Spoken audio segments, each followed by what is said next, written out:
City Christian Church here in Jefferson City, Missouri. I'm Bobby Shapercutter. I'm joined by Frank Geringer and Elijah Odell, and we're part of the pastoral team here at Capital City, where we're a church on mission to encounter Jesus, become like Jesus, and love like Jesus. You're joining us as we're continuing our conversation in 365 in the Word, where we're spending time every day in the daily Bible, spending time with God, getting to know Him a little bit better as part of our church-wide initiative to encounter Jesus this year. This week is podcast week 10, episode 10, and we're looking at the content covered in the daily Bible from March 5th until March 10th. And before we dive in, guys, I've got a question for you. So in my extended family, like mom, sisters, brother, aunt, uncles, cousins, every time we get together, we play cards. We play Catan, or we play Skippo, Phase 10, or Canasta. It's kind of was my Grammy's game that we always played when we got together. But we play all the time. There's not a time that we get together as a family that we don't play games.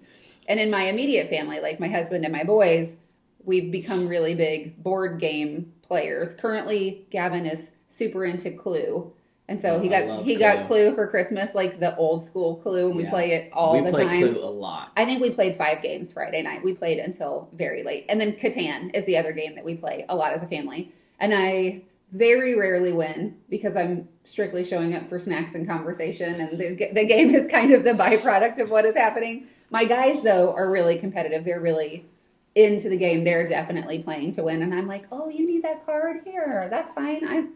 So what happened with your week? As competitive players, we can't stand players like you. My guys don't love it either. So I'm curious, do you guys have games that you play, family games that you play? What are they? And are you competitive when you play, or are you like me in snacks and conversation? I think the answer to this question about you, because I have specifically played with Frank before.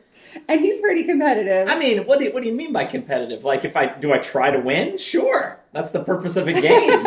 I don't get angry if I lose. No, not at all. I want to not be, but I am so competitive. I want to be like, this doesn't matter, and I don't find any value. I'm just here for the friendship, but I'm not. I'm definitely like I have win, a specific purpose, and I will feel a lot better my day will be better if I win. My day will be affected a lot. And in the Odell family, every single member of the family will swear that they've never lost a game of Monopoly.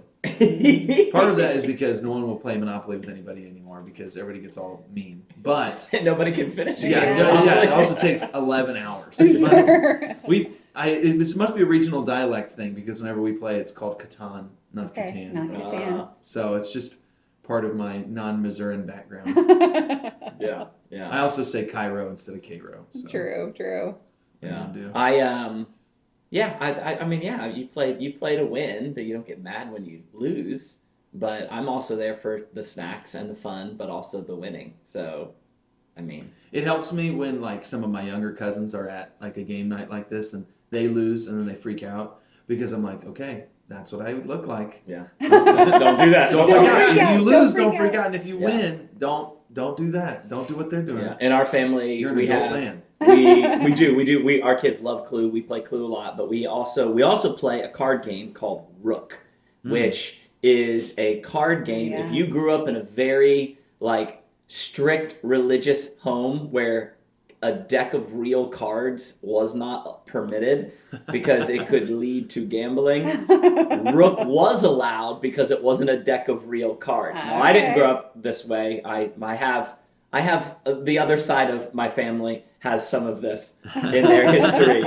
So I was introduced to Rook and introduced to this crazy concept that a real deck of cards leads to gambling. It is a slippery slope. Which it doesn't. But Rook is a really, really fun game. We like to play that a lot. But also my family was always big into the game you guys know, charades. Oh, yes. We play charades. Yeah. Can I just say, we love charades so much. I played charades with the Geringers. Me and my wife played with them.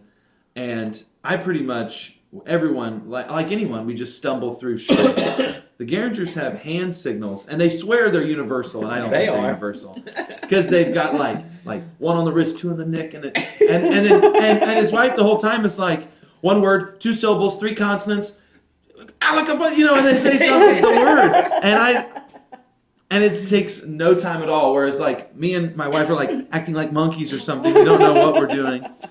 As a new household where there's nobody but me and my wife, we don't play very many board games because we don't have enough people we yet. we don't really have enough people. Yeah. We can play Battleship, I guess. We do play Mario Kart a lot, and I am Oh, yeah. right now. I'm her coach, and she's getting a lot better. She's learning to drift.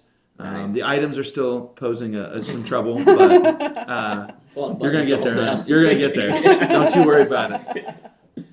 Yeah. All right. Well, not a totally random question. We say this all the time here at Capital City, but the things that we give our time, our attention, our energy to form us.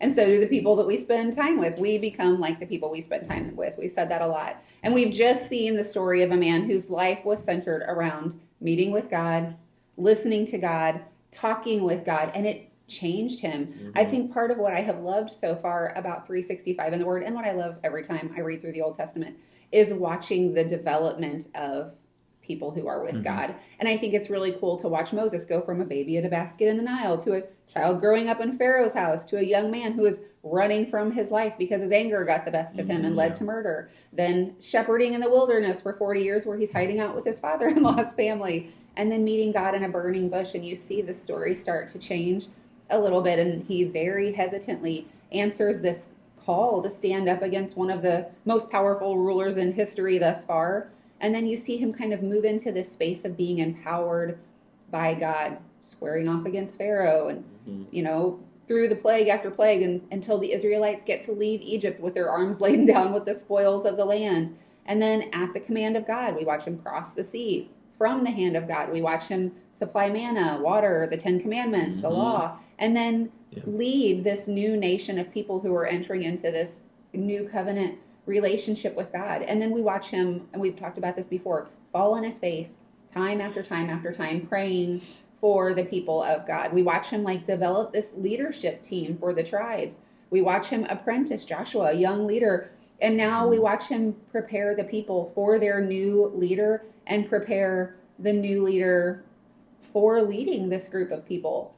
And then finally, like at God's instruction, we watch him climb the mountain to look at the promised land before departing this earth, to go on to glory, to be with God forever, face to face. And every time I read that passage, I get so tearful just imagining what it could be like. It's such a sweet, tender moment. And I think sometimes we think of, like, humanly, I think of it and I think, like, man, if I would have devoted my whole entire long life that Moses had to moving towards the promised land with these people, and then I got to go stand on the mountain and see it and not get to go over, like, I'd be mad, I'd be sad, I'd be disappointed.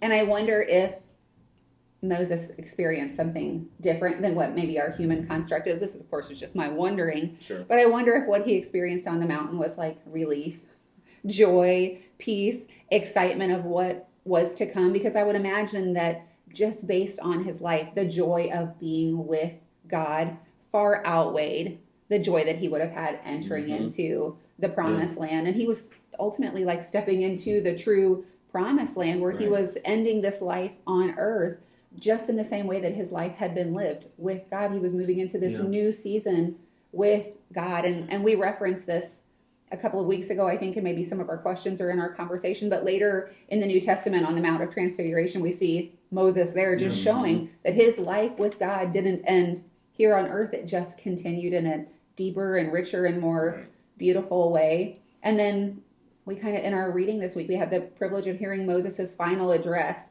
And he begins it by sharing what he experienced to be true of God on earth. And this is a passage I've been working on memorizing this week. I'm not there yet, so I'm going to read it. But Deuteronomy 32, 1-2. I will proclaim the name of the Lord. Oh, praise the greatness of our God. He is the rock. His works are perfect, and all his ways are just. A faithful God who does no wrong. Upright and just is he. And I think just looking at the life of Moses as we close the chapter on one character in Scripture and open a new story on another character in Scripture, I think he's a beautiful example of what philosopher and theologian Dallas Willard calls the with God life, because his whole life was oriented around being in a deep, personal, connected relationship with God. He walked faithfully with God. His life was characterized by worship and obedience and trust. And I think he just sets a really beautiful example of what life can look like with God. He's a beautiful picture of the power of spiritual transformation over time because of who he was spending time with, spending time with God. And I think he also reminds us that our life with God is here and now. It affects our moment by moment, day by day life, but it's also for eternity. So as you guys think about Moses, is there anything specifically that stands out to you about his spiritual transformation or his leadership?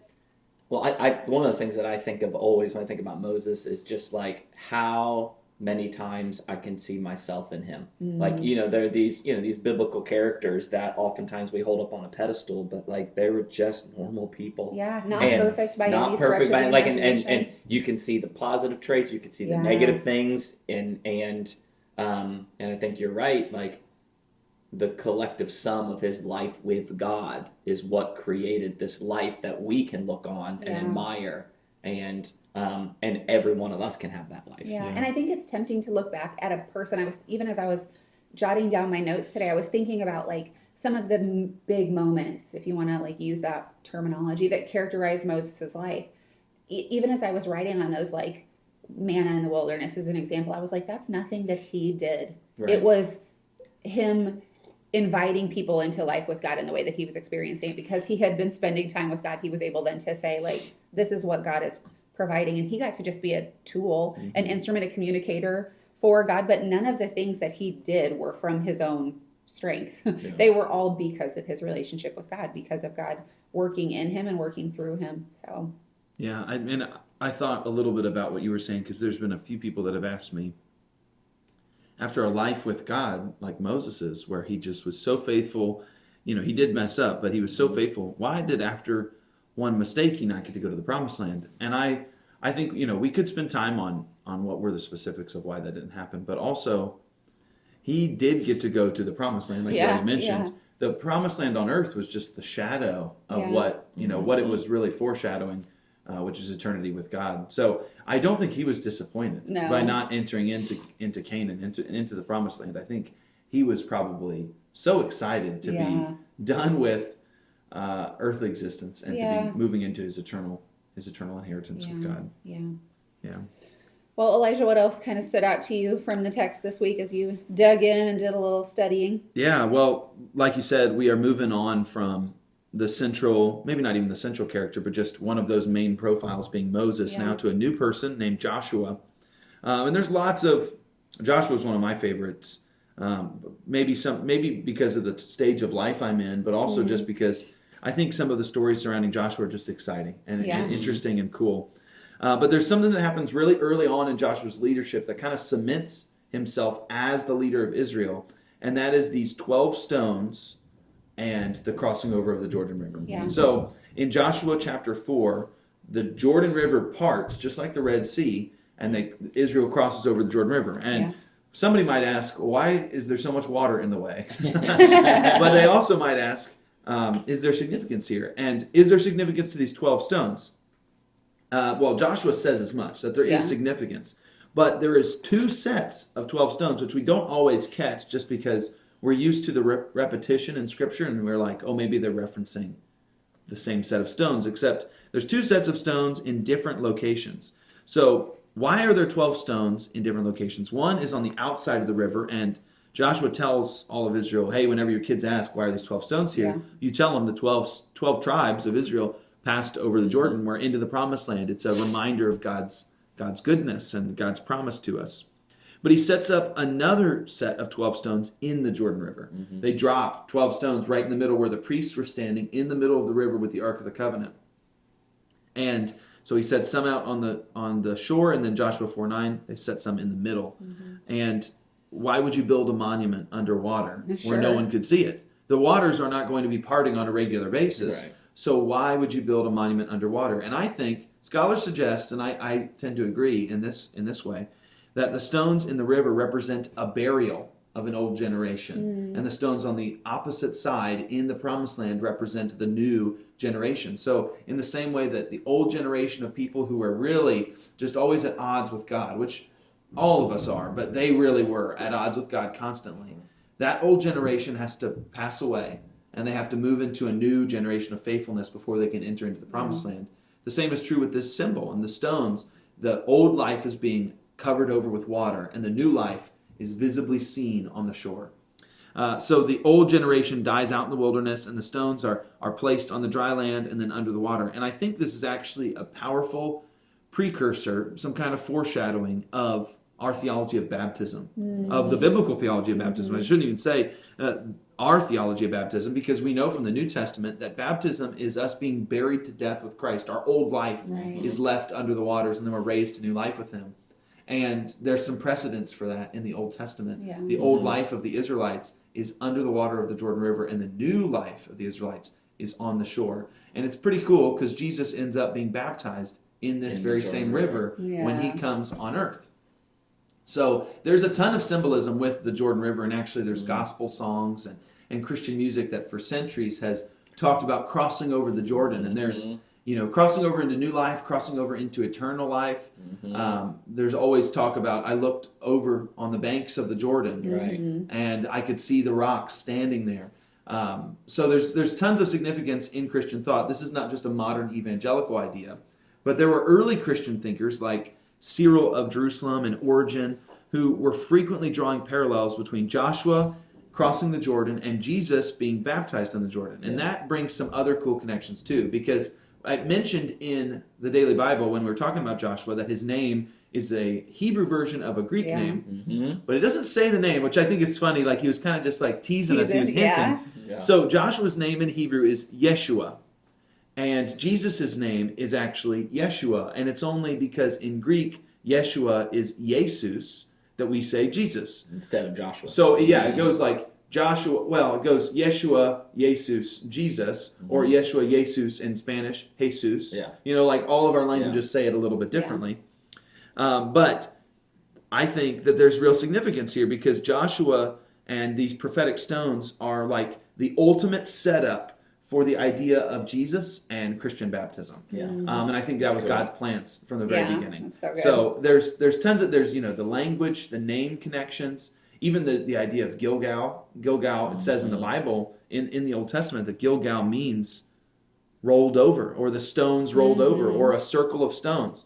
Well, I think that those are probably the 12 stones that Joshua set up. So really cool and very significant thinking, and I think it also helps to connect the Old and New Testaments, because we sometimes are like, well, New Testament's in Greek, it's Greek thought, it's Western thought, Old Testament is Hebrew, it's just a whole other world. But in fact, there are some more connections than we probably think at first glance. Yeah, that's awesome. Yeah, love that.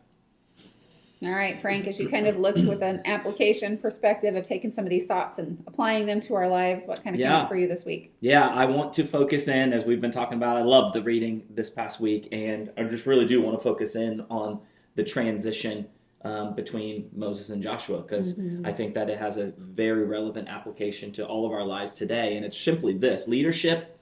As we think about it, leadership is not complete until the next generation is equipped to success and to succeed without us. And I think this is a mentality that we have to continually have in our life. In Deuteronomy 31, you see these beautiful example that Moses leads, how he publicly commissions Joshua. He transfers authority like in front of the people. He encourages him repeatedly. He's saying, be strong and courageous. And he's normalizing the fact that this is the way that life should work and leadership should happen. And then in Deuteronomy 34, we see the fruit. Joshua's filled with the Spirit and has this wisdom because Moses laid his hands on him. And essentially Moses didn't just pick Joshua, but he prepared Joshua. And I think that is a huge lesson for us, that we are not just called to lead the mission of God's kingdom. We're also called to multiply leaders who will lead that mission. And true success is healthy successation, essentially. And all of us have a role to play in that. I have always, I think in my own life, like if my leadership dies with me, then that is not success. What are we passing on? Karen, our family life pastor, always uses the phrase, I'm always trying to work myself out of a job because I'm trying to prepare other people, train other people. And I think this is one of the applications that all of us need to be considering. And I would should give just one of the many lessons that I think we can apply today is that we need to prepare people publicly, not privately. Yeah.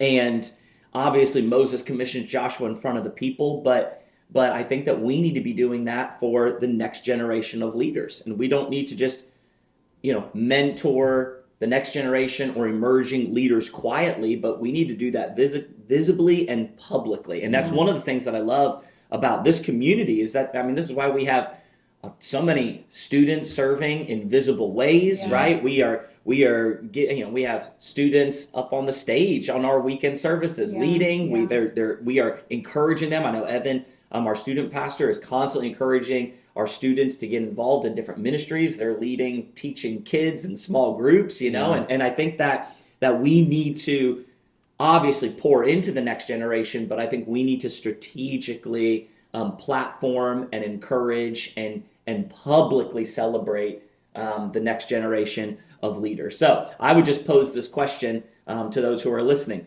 Who are you pouring into in some way right now who's in the next generation?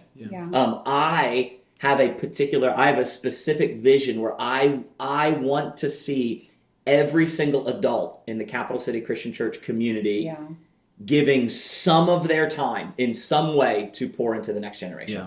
I think every single adult needs to do that, whether it's with our college students or high school or middle school or elementary, or even our toddlers and our babies.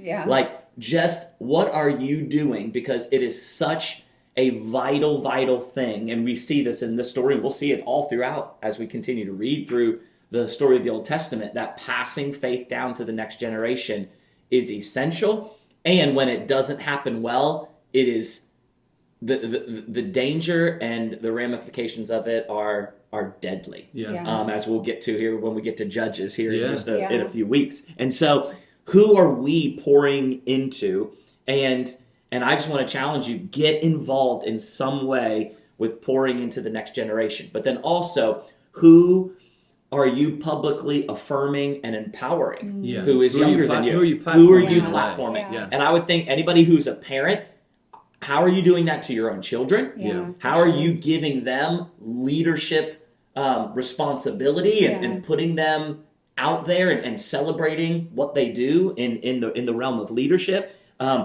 How are we doing that to the next generation that we have influence in? Doesn't necessarily have to be your own kids, but people that you have influence. Maybe you're a small group leader or something like that. But I think we all need to be asking ourselves that question. Who are we pouring into in the next generation? And who are we publicly affirming and empowering? Because the next generation, yes, they're the leaders of tomorrow, but they're also leaders right now. And how are we encouraging them? How are we empowering them? And I think that the transition from Moses to Joshua gives us some great lessons in how we need to be doing that. And we were just talking before the podcast about how it's easier sometimes to just do what it is that you are called to do. This is the job to do, and I'm just going to do it. I'm going to do it all because it's easier. Because investing in people takes time. It's a relational investment as well as a leadership investment, and so it's something that takes a lot of time and effort, but it's something that has like multiplying effects. And so I think it's really cool. I also just love, I have noticed a lot more and more, I think, each weekend as I walk through the hallways or whatever, like middle school students opening the doors for people and greeting at the doors, or we see some of like our older middle school, high school students working in the nursery or helping out, being runners down for the kids. And that's intentional. It's not accidental. It's not because we're so short on leaders that we're recruiting kids to do it. It's because we want to take time to invest in them. We want to take time to pour into them. We're raising them up to be leaders, and we're giving them appropriate responsibilities to the level that they're in, and training them forward. So much of this, I wouldn't say it's just all discipleship, but there's such a huge intersection of pouring into the next generation and making disciples, which Matthew 28, 19 through 20, we are all supposed to, the whole thing is making disciples. We're all supposed to be disciples, always growing in our discipleship to Jesus, but then also to reproduce ourselves, to work ourselves out of a job. And this is, I think, a very early precursor. Moses passing the baton on to Joshua is a very early precursor of making sure that your leadership doesn't die with you. I think that's such a great way to think about it, because it is ineffective if it only lasts for a generation, and we will die out as a people, as a Christian people. Yeah. We won't reproduce. We won't continue to move because we're not offering all that we have to the next generation. So, right. And it goes back to kind of what you were saying about building the altar. Like this is put here so that you can share it with the next generation. It's not just for you. And he remember literally says, when your kids ask, you children. got to tell them. You got to tell them. You have to pass down this wisdom and knowledge because this is who we are. Yeah. This is who we are. We are people that God is watching over. Yeah. Yeah. And we've talked a lot about the formation of the world versus our formation into Christ likeness, and that's one of the ways that we combat against the formation of the world is really intentionally inviting people into formation in Jesus, but also life in Jesus as a part of the family of God together. The rest of the world really leans into generational rifts. Sure, individualism. Yeah, and no one can understand the other one's generation. Yeah. But the Christian church and followers of Jesus, God's people from the very beginning, have always been an intergenerational community that places a lot of value on wisdom and a lot of value on youth. And they are not mutually exclusive. We can grow in both of them as we get older and as we connect with people. So yeah.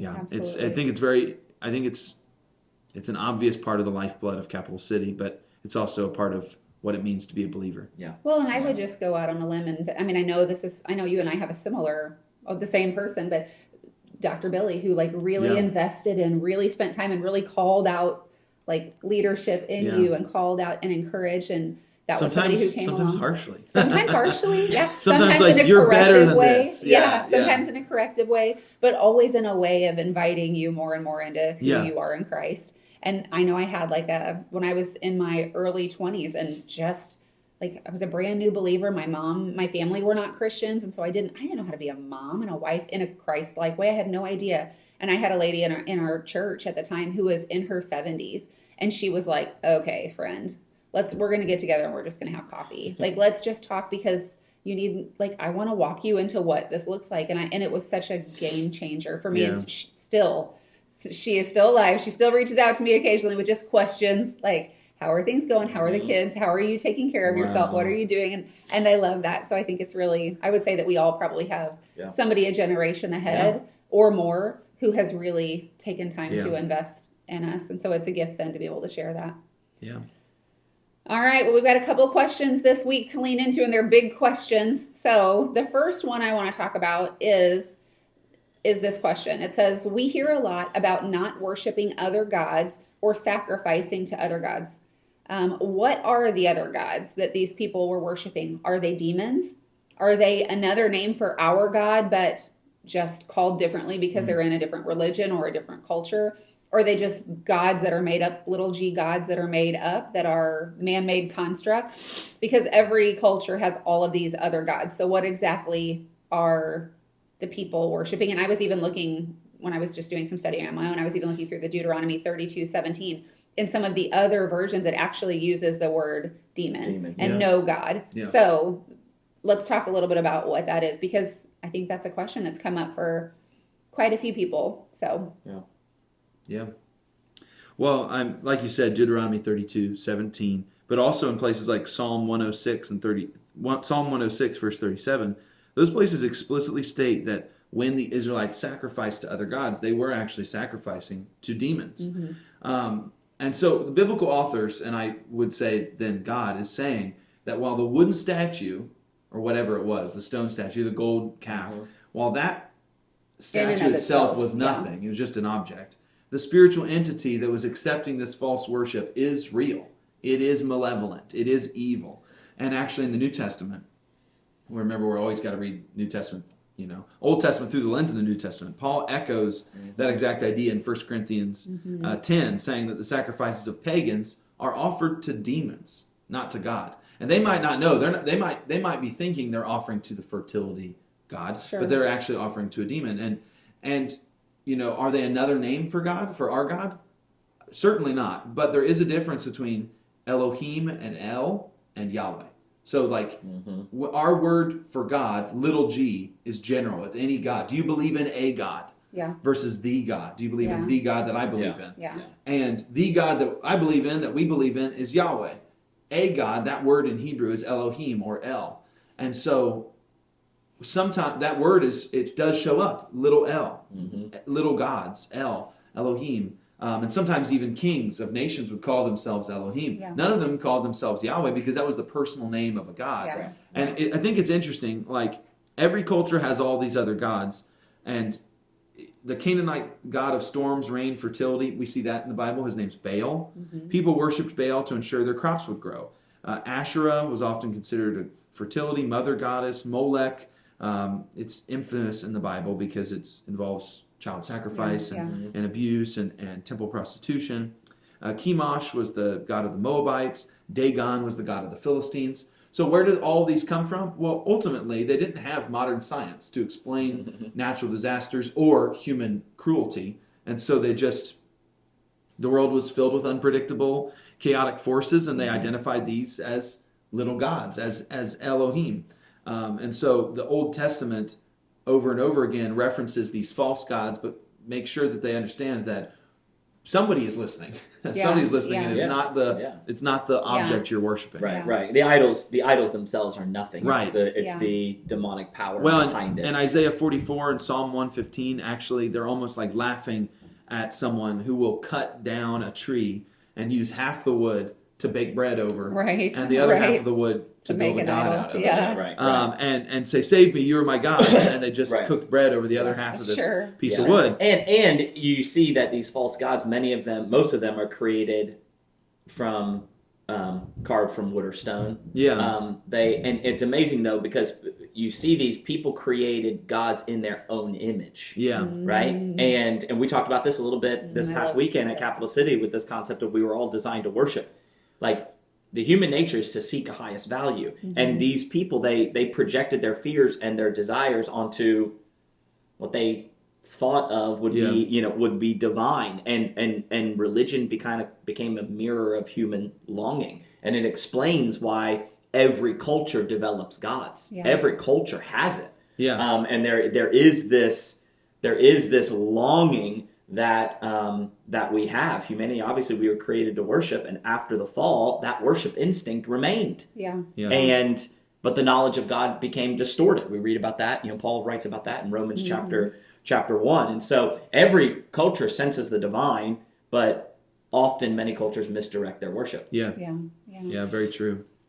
So I think it's kind of a combination of answers that this person had kind of offered up. Are they made up? Yes, they're made up. Is the worship going to a demon though? Yes, it is also going. There's a spiritual force. There's a spiritual force involved here. Yeah. But so biblically speaking, there is only one true God. Right? We can say that. The Bible is clear. G. Other gods are not alternative versions of Yahweh. Yeah. It's not like, okay, everybody's version of God gets to the same God. Right. That's not what Scripture teaches. Because the character is so different. Correct. Yeah. There's no equal rivals to God. There's no second, true There's no dark deity. God. There's no, reverse God. Or, because even Satan, who is very real, is not just the same power but darkness. Yeah. Right. He's so much weaker than God. Yeah. Right. So it rules out the idea that different cultures are just using different names for the same God. Yeah. So a lot of people would think that.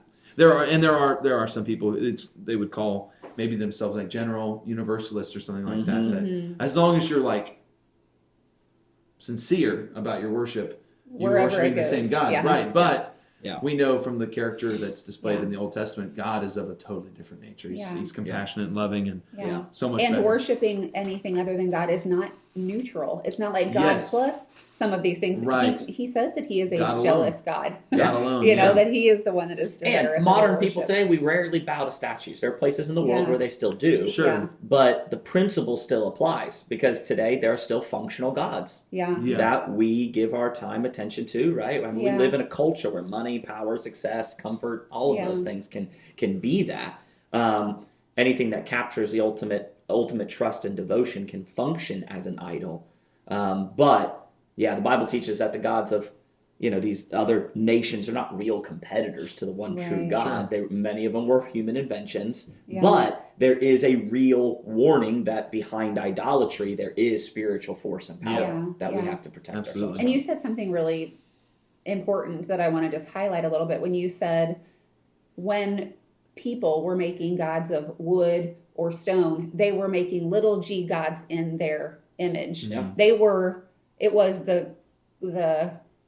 worshiping something they had created. Yeah. And we are created in the image of God. Yeah. The creature worshiping the creator. And Romans 1 tells us, Paul says that people exchanged the truth of God for a lie and worshipped created things. Yeah. You know, that is and you see that tangibly in all of these in this history. Yeah, absolutely.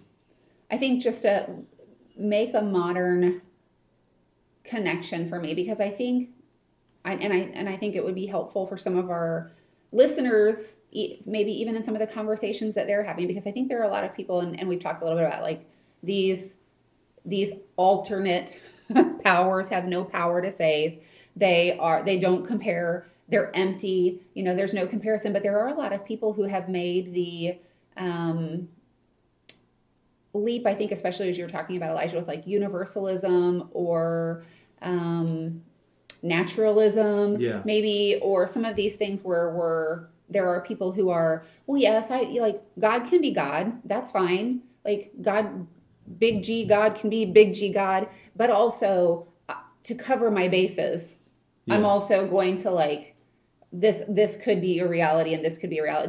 These could be other gods that I'm to be worshiping. Non-exclusive. Yeah, to be non-exclusive, because that feels a little bit not politically correct and limiting. So talk a little bit about that, and maybe like how could we have that conversation with somebody? Yeah.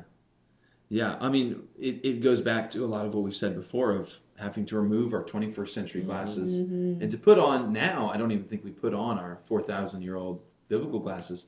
Now we put on our biblical worldview glasses, understanding the Bible, understanding the world, through a biblical worldview, not just understanding the Bible through a biblical worldview.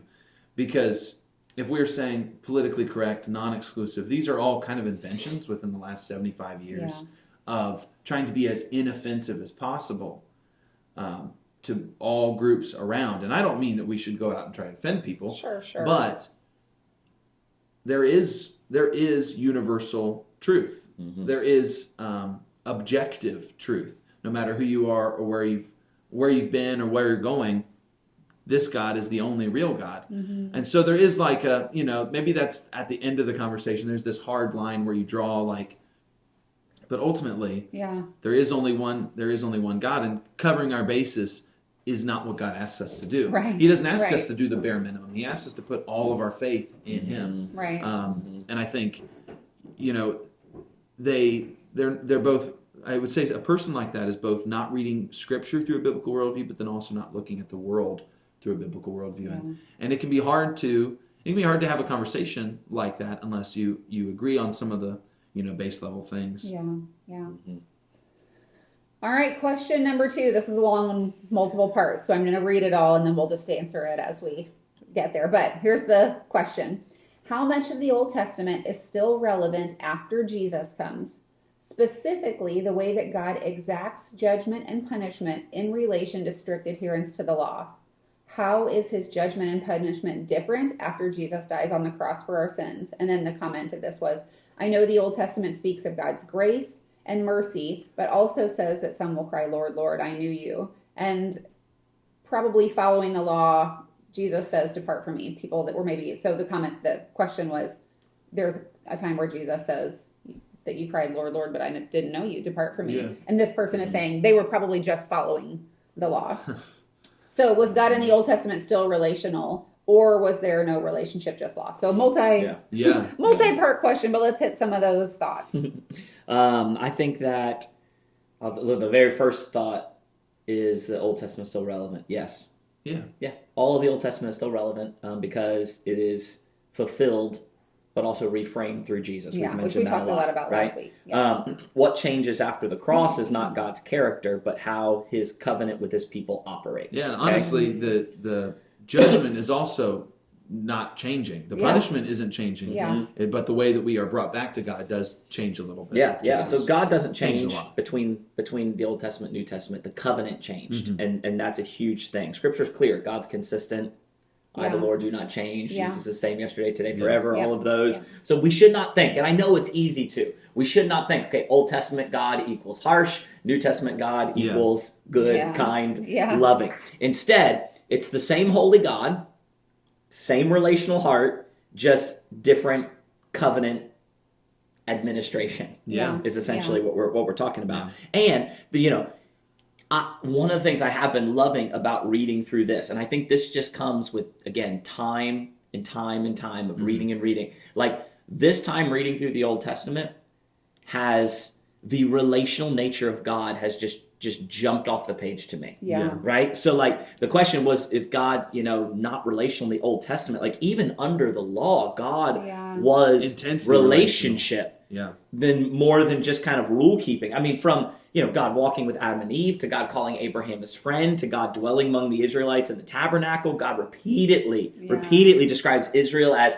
his people, right? My children. The Psalms are deeply relational prayers. And, the law itself was given within a relationship. Yeah. Right? And Exodus 19, God says before giving the law, God says, I carried you on eagle's wings and brought you to myself. Yeah. I mean, it is so, there is rescue, there is relationship, and then there are this again, like you mentioned last week, just a set of laws and rules that were so detailed and like none other, other people group had at that time. So the law was never meant to replace relationship. It was meant to, again, we've talked about this, shape this people to be a distinct, holy people set apart who have a relationship with and the I one think true something God. that really stood out to me was you were talking about the relational nature of the way that God gave the law. Something that really stood out to me this time, and I don't have my Bible sitting in front of me, so I don't have my notes in front of me, but one of the things that stood out to me was how often God is like, okay, here's the law, you're not going to keep it, and then this is how we're going to restore it. Like there are so many times where even in kind of the, like Moses at the end when he's kind of Moses' song, he's saying like, this is a reminder of what I've done, and you're going to fail in keeping up your end of the covenant. But I am a covenant keeper, and I'm making a way back. And even that feels so relational of like, here's the expectation, and I love you, and I'm already making a way. Knowing what you're going to do, knowing that you're going to stray from me. And there was, as I was reading, I thought like that is such a sweet relational engagement of I am always providing a way back. Yeah. I'm always providing a way to rebuild that relationship. So I think that's so good. Yeah, I mean, the New Testament is really clear that the wages of sin is still death. Yeah. It's still the ultimate punishment, the ultimate judgment is still the same. The only thing that's different is now somebody is standing in our place. And there's still a mention of sacrifice. There's still this need for blood to be spilled, for life to be offered, because life has been broken. It's just now there's one sacrifice to end all others. So the connection is actually way deeper than we always want to separate the two, but God is the same, the punishment is the same, the judgment is the same, his justice is the same, his relationship is the same. The only thing that's changed is Jesus, and that's a big thing. Yeah. It is a big. I don't mean to downplay that; it's huge, but it is not so big that we are worshiping a different God. Right. We're worshiping the very, very same God. Yeah. In the New Testament too, I think we also should remember too, it's not just relationship. There is law in the New Testament. Yeah. Jesus says, I have come to bring a new law, to fulfill the old law and to bring a new law, a law of love. But we shouldn't think of that as like just a fun, alliteration. It is it is a law. Jesus came to teach the word that he did, which And to take things a step deeper. Like you've heard it said. Yes. But actually, we're going to take it even a step deeper and reflect You thought the this is posture where of it your ended. heart. Yeah, you thought it was just about obedience. Yeah. But it is about relationship. Yeah. And so let's look at the posture of your heart. Yeah. So what changed? Well, not God's holiness. Yeah. Not God's justice, but the basis of our relationship before God. And we now stand on Christ's finished work, not our law keeping, but the New Testament is full of judgment language. Yeah. I mean, like I maybe we just like to skip those parts, but it's still full of strong judgment language. God doesn't cancel out justice, but through Jesus we have a way of escape from that judgment.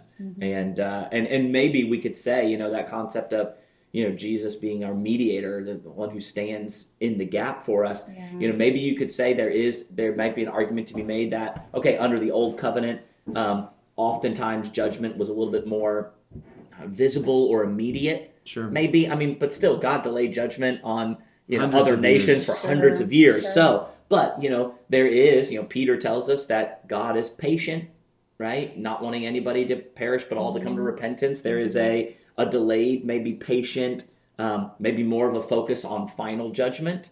But there still is a lot of judgment language in the New Testament because God doesn't cancel that out, because that would not, he would then not be just. Yeah.